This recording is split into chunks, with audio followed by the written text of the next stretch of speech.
بسم اللہ الرحمن الرحیم نحمدہ ونصلی علی رسولہ الکریم اما بعد قال اللہ تبارک و تعالی فی کلامہ العظیم اعوذ باللہ من الشیطان الرجیم بسم اللہ الرحمن الرحیم ام کنتم شہداء اذ حضر یعقوب الموت اذ قال لبنیہ ما تعبدون من بعدی قالوا نعبد الہک و الہ آبائک ابراہیم و اسماعیل و اسحاق الہ واحدا ونحن له مسلمون صدق اللہ العظیم اللہم صلی علی سیدنا و مولانا محمد وعلی آل سیدنا و مولانا محمد وبارک وسلم۔ میرے محترم بزرگوں اور دوستوں، قرآن کریم جیسا کہ میں نے پہلے بھی عرض کیا کہ یہ قرآن کریم اس امت پر اللہ کا ایک احسان عظیم ہے کہ اللہ تعالیٰ نے اس قرآن کے ذریعے اپنے بندوں کو کچھ واقعات بتلائے، کچھ مسائل بتلائے اور اپنے بندوں کو رہنمائی دی کہ جو دعا ہم 5 نمازوں میں اللہ سے مانگتے ہیں اور اللہ نے اس دعا کو ان 5 نمازوں میں ہمارے لیے مانگنا فرض بھی کر دیا، اس دعا کے بعد اللہ نے ہمیں یہ قرآن دیا، اور وہ جو دعا ہم مانگتے ہیں وہ دعا ہم سورہ فاتحہ کی جو آیت اہدنا الصراط المستقیم ہے، ہم اللہ سے کہتے ہیں اہدنا الصراط المستقیم کہ اے اللہ ہمیں صراط مستقیم عطا فرما، جو سیدھا راستہ ہے وہ ہمیں عطا فرما۔ اور وہ سیدھا راستہ بھی کون سا؟ صراط الذین انعمت علیہم، ان لوگوں کا راستہ جن پر آپ نے انعام فرمایا، غیر المغضوب علیہم ولا الضالین، ان لوگوں کا راستہ نہیں کہ جن پر آپ کا غضب نازل ہوا، غصہ نازل ہوا، عذاب آپ نے کیا، ان لوگوں کا راستہ نہیں، ولا الضالین، اور نہ ان لوگوں کا راستہ ہمیں دکھلانا کہ جن کو راستے کا تو پتہ تھا کہ سیدھا کیا ہے لیکن پھر بھی وہ سیدھے راستے سے ہٹ گئے، گمراہ ہو گئے۔ تو اللہ تعالیٰ نے پھر اس سے اگلی آیت سورہ بقرہ میں سب سے پہلے کہا الف لام میم ذالک الکتاب لا ریب فیہ ھدی للمتقین، کہ یہ ہے وہ کتاب جس کی تم نے مجھ سے دعا کی تھی، اہدنا الصراط المستقیم 5 نمازوں میں اے میرے بندو تم مجھ سے دعا کر رہے تھے کہ ہمیں سیدھا راستہ دکھلا، تو وہ سیدھا راستہ ذالک الکتاب، یہ قرآن کریم وہ سیدھا راستہ ہے کہ اس قرآن پر عمل کرتے رہنا، یہی سیدھا راستہ ہے، یہی تمہیں جنت میں پہنچا دے گا، یہی تمہارے لیے جہنم کا عذاب ختم کرا دے گا۔ ذالک الکتاب لا ریب فیہ ھدی للمتقین، یہ کتاب متقی لوگوں کے لیے ہدایت کا ذریعہ ہے۔ پھر آگے اللہ تعالیٰ نے ان متقیوں کی صفات بیان فرمائی، الذین یؤمنون بالغیب، کہ متقی وہ لوگ ہیں جو بن دیکھی چیزوں پر ایمان لائے۔ جنت کو مومنوں نے نہیں دیکھا لیکن ہمارے نبی نے بتلا دیا کہ جنت بھی کوئی چیز ہے، جہنم کو ہم نے نہیں دیکھا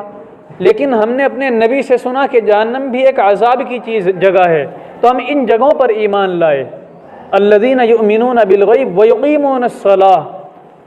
اور وہ لوگ نماز بھی قائم کرتے ہیں، نماز پڑھنا نہیں کہا اللہ نے کہ وہ نماز بھی پڑھتے ہیں، بلکہ یہ کہا کہ یقیمون الصلاۃ، 5 وقتہ نمازیں پابندی کے ساتھ پڑھتے ہیں، وَمِمَّا رَزَقْنَاهُمْ يُنْفِقُونَ، اور جو مال ہم نے ان کو دیا ہے اس میں سے وہ خرچ بھی کرتے ہیں۔ زکوٰۃ تو دیتے ہی ہیں یہ مسلمان، لیکن مما رزقناہم، جو مال ہم نے ان کو دے رکھا ہے، زکوٰۃ واجب کرنے کے لیے اللہ نے نہیں کہا کہ زکوٰۃ بھی دیتے ہیں، بلکہ یہ کہا کہ صدقات نافلہ، جو مال ہم نے ان کو دے رکھا ہے واجب زکوٰۃ کے علاوہ بھی یہ خرچ کرتے ہیں اللہ کی راہ میں۔ تو یہ متقیوں کی صفات اللہ تعالیٰ نے بھی یہاں سے بیان شروع کی۔ تو اسی قرآن کریم کا ہمارے اوپر اتنا بڑا احسان اللہ نے کیا کہ ہمارے لیے اللہ نے راہ بیان فرما دی اور قرآن کریم میں جگہ جگہ پر اپنے بندوں کو اللہ نے نصیحت بیان فرمائی. یہ جو خطبے کے اندر میں نے آیت پڑھی ان کنتم شہداء اذ حضر یعقوب الموت، یہ بھی ایک بڑا عجیب واقعہ اللہ تعالیٰ نے بیان فرمایا. اور یہ واقعہ ان صرف بنی اسرائیل کے لیے نہیں تھا، بلکہ یہ واقعہ اللہ تعالیٰ نے اصل ہمارے لیے بیان فرمایا، کیونکہ قرآن اللہ نے ہمیں دیا. تو اللہ تعالیٰ نے اس آیت شریفہ میں لوگوں سے خطاب فرمایا کہ ام کنتم شہداء، کہ اے لوگوں، اے بنو اسرائیل، کیا تم اس وقت حاضر تھے، موجود تھے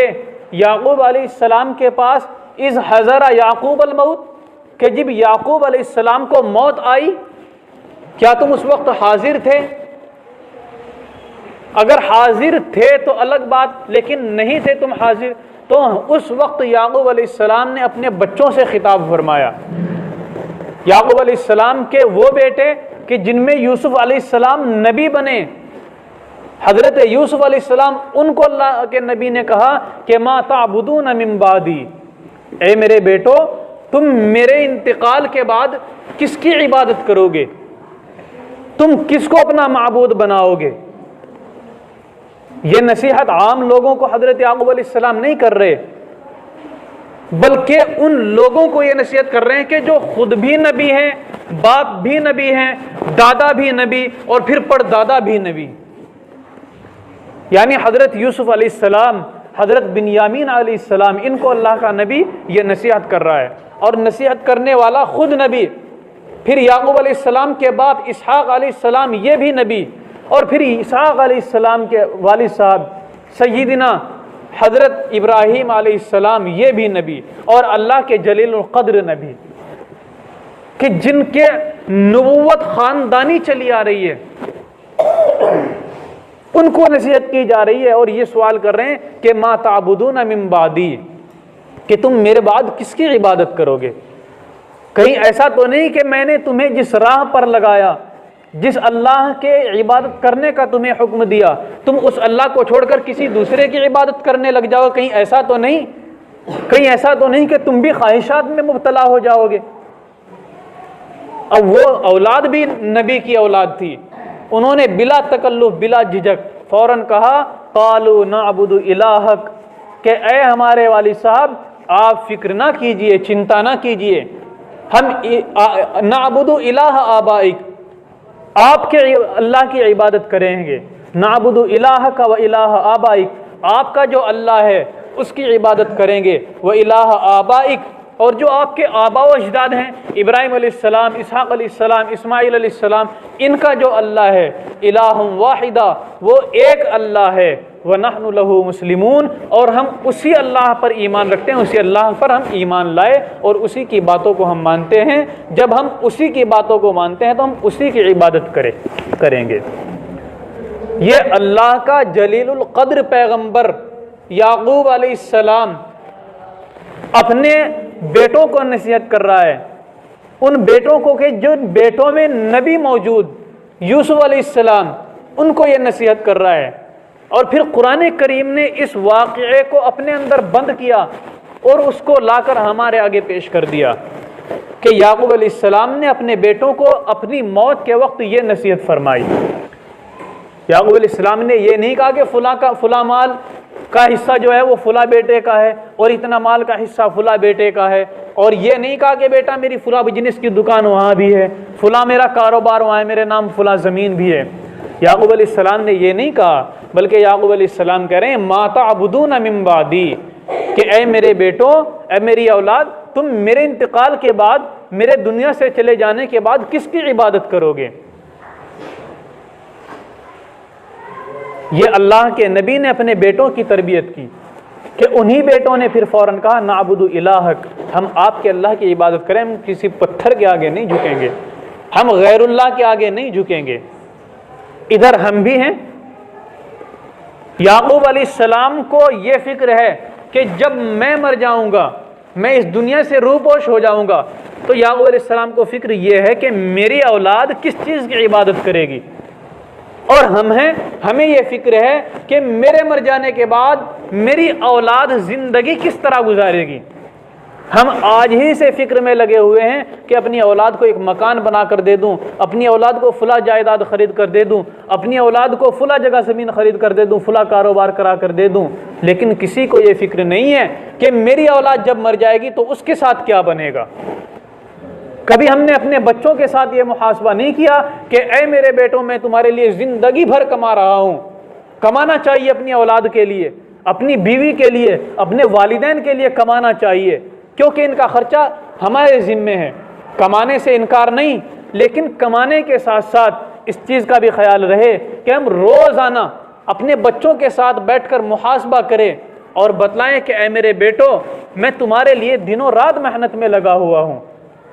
ہر چیز میں نے تمہارے لیے قربان کر دی، تم کس چیز کی تمہیں فکر ہے؟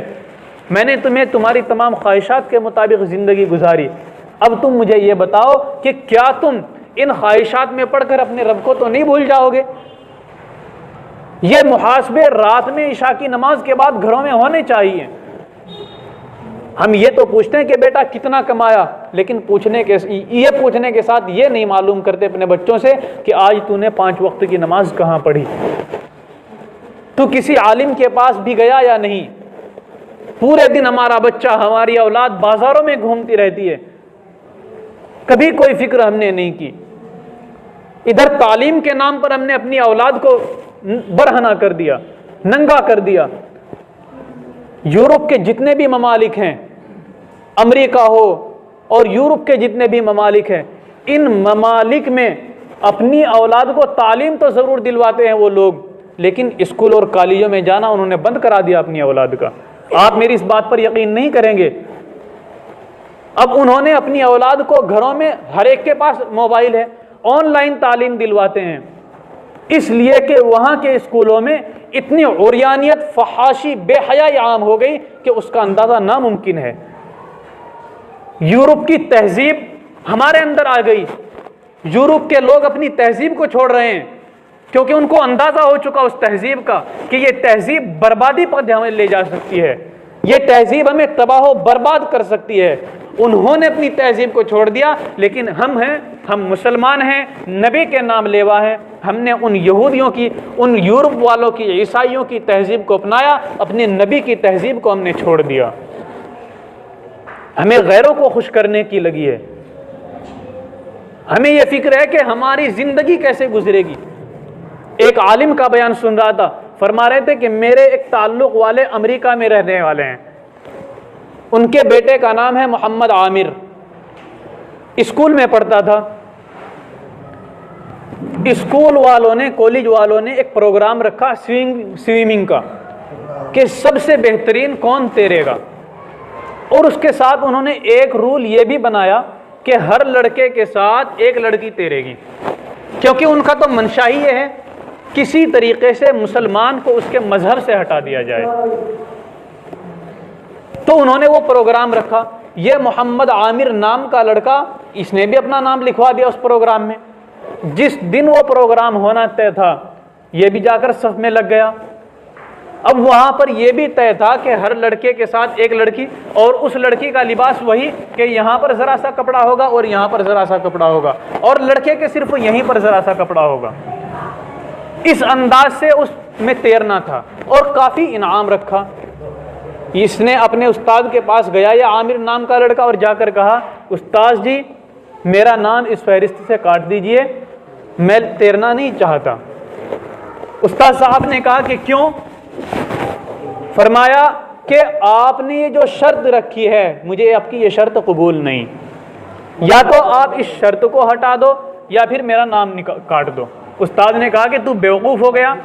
تجھے اسکول سے نکال دیا جائے گا۔ اس نے کہا کہ اگر مجھے اسکول سے نکال دیا جائے گا تو میں ابھی سے کہہ رہا ہوں کہ میرا اسکول سے ہی نام ختم کر دو، مجھے پڑھنے کی ضرورت نہیں۔ ایک لڑکی اور تھی، وہ یہودی اور امریکن لڑکی تھی جو اسلام دشمن ہیں۔ اس نے بھی عامر کا یہ معاملہ دیکھا اور پہنچی اپنے استاد کے پاس، جا کر کہنے لگی استاد جی اگر آپ اس لڑکے کو اسکول سے نکال دو گے تو یاد رکھنا کہ آپ کا اسکول تباہ و برباد ہو جائے گا، اس لیے کہ جس جگہ سے یہ عامر بیٹھتا ہے بس میں، اسی جگہ میرا مکان ہے، میں روزانہ اس بس میں بیٹھتی ہوں، یہ عامر بھی اس بس میں بیٹھتا ہے، اور یہ بس میں بیٹھتے ہی اپنی جیب سے قرآن نکال کر قرآن پڑھنا شروع کر دیتا ہے۔ 2 سال ہو گئے اس نے کبھی میری جانب نگاہ اٹھا کر نہیں دیکھی۔ تو ہمیں اپنی بچوں کی ایسی تربیت کرنی چاہیے، تعلیم سے انکار نہیں، اپنی اولاد کو تعلیم دو، لیکن تعلیم کے بہت سارے طریقے عام ہو چکے، رائج ہو چکے ہیں۔ آن لائن تعلیم اب عام ہو چکی ہے، کوئی اسکول والا منع نہیں کرتا، جہاں فیس کے پیسے دے رہے ہیں اور تھوڑے زائد پیسے دے دیں، اپنی لڑکیوں کو بھی پڑھاؤ، لڑکوں کو بھی پڑھاؤ، خود بھی تعلیم والے بنو، لیکن اپنے بچوں کو ساتھ میں یہ بھی سکھلاؤ کہ ما تعبدون من بعدی، اے میرے بچوں جب میں مر جاؤں گا تو تم کس کی عبادت کرو گے؟ صرف اللہ کی عبادت کرنا، کسی اور کے آگے نہ جھکنا۔ ان کو یہ بھی سکھلاؤ کہ جب میں بڑھاپے میں پہنچ جاؤں گا تو تم میری خدمت کرنا، کسی اور کی خدمت نہ کرنا، کبھی بیوی کے چکر میں پڑ جاؤ اور میرے بڑھاپے میں پہنچنے کے بعد تم مجھے بھول جاؤ۔ یہ تربیت ہمیں آج سے دینی ہوگی۔ اگر ہم یہ تربیت اپنے بچوں کی کریں گے تبھی جا کر وہ ہماری خدمت کر پائیں گے۔ اللہ تبارک و تعالیٰ اپنی اولاد کی صحیح تربیت کرنے کی توفیق عطا فرمائیں۔ سنتیں پڑھیں۔